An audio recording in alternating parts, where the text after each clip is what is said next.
नमस्कार दोस्तों, मेरे YouTube चैनल कथा भक्ति साधना में आपका स्वागत है। भागवत कथा के क्रम में आज का हमारा शीर्षक है पुरंजनोपाख्यान, जो चतुर्थ स्कंद का छठा अध्याय है। कथा आरंभ करने से पूर्व मेरा आपसे निवेदन है कि कृपया मेरे चैनल को सब्सक्राइब कर दें और साथ ही बेल आइकन को भी दबा दें ताकि आगे की कथा आप लोगों को बिना किसी अवरोध के मिलती रहे। प्राचीन काल में एक पुरंजन नाम का राजा था। उसका एक मित्र था अविज्ञात। पुरंजन को सुखी करने के लिए अविज्ञात हमेशा प्रयत्नशील रहता था। पुरंजन यह नहीं सोचता है कि वह किसी की सहायता के कारण सुखी है। सदा सर्वदा उपकार करने वाले अविज्ञात को भूलकर वह घूमता फिरता 9 द्वार वाली एक नगरी में प्रविष्ट हुआ। वहां पहुंचने पर एक सुंदर सी स्त्री से उसका मिलन हुआ। पुरंजन ने उसका परिचय पूछा।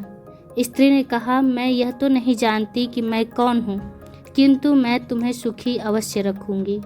कुल गोत्र का विचार किए बिना ही पुरंजन ने उस स्त्री से विवाह कर लिया। उसके घर 1100 पुत्रों का जन्म हुआ। उस स्त्री का नाम पुरंजनी था। कई वर्षों तक पुरंजन ने इस प्रकार सुखोपयोग किया। कालदेव मृत्यु की पुत्री जरा के साथ विवाह करने की इच्छा कोई नहीं करता। पुरंजन की अनिच्छा होते हुए भी जरा ने उससे विवाह कर लिया। जरा अर्थात वृद्धावस्था। फिर एक रोज मृत्यु का सेवक प्रज्वर आया। प्रज्वर है अंतकाल का ज्वर। स्त्री में अतिशय आसक्त रहने वाले पुरंजन ने अंतकाल में भी स्त्री का चिंतन करते हुए देह त्याग किया। फलस्वरूप विदर्भ नगरी में उसे एक कन्या का जन्म लेना पड़ा। मर्यादा धर्म का पालन करने पर उस स्त्री का विवाह द्रविड़ देश के पांड्य राजा के साथ हुआ। पांड्य राजा अर्थात भक्तपति से विवाह हुआ। भक्तपति के साथ विवाह होने पर एक कन्या और 7 पुत्रों का जन्म हुआ।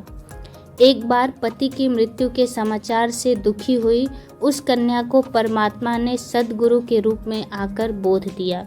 अविज्ञात के रूप में परमात्मा ने वहां आकर ब्रह्म विद्या का उपदेश दिया कि तू मुझे छोड़कर मुझसे दूर हुआ और 9 द्वार वाली नगरी में रहने गया।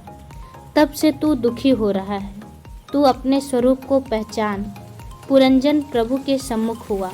जीव एवं ब्रह्म का मिलन हुआ। जीव कृतार्थ हुआ। तू पुरंजन राजा है। तू कई बार स्त्री बना और कई बार पुरुष, फिर भी तुझे तृप्ति नहीं हुई। परमात्मा का आश्रय लेकर उसका चिंतन करते हुए उसके स्वरूप में लीन होगा तो तू कृतार्थ हो जाएगा। नारद जी ने राजा प्राचीन बर्री को पुरंजन का आख्यान कह सुनाया। विषयों में जीव ऐसा फंसा हुआ है कि वह सोचता तक नहीं कि वह कौन है, फिर यह परमात्मा को क्या पहचानेगा। इस तरह जीवात्मा की कथा सुनकर राजा प्राचीन बर्री को आनंद हुआ।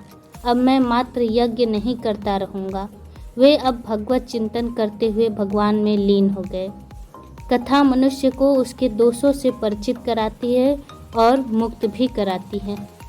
इसी के साथ यह स्कंद समाप्त होता है। अब आगे की कथा अगले वीडियो में।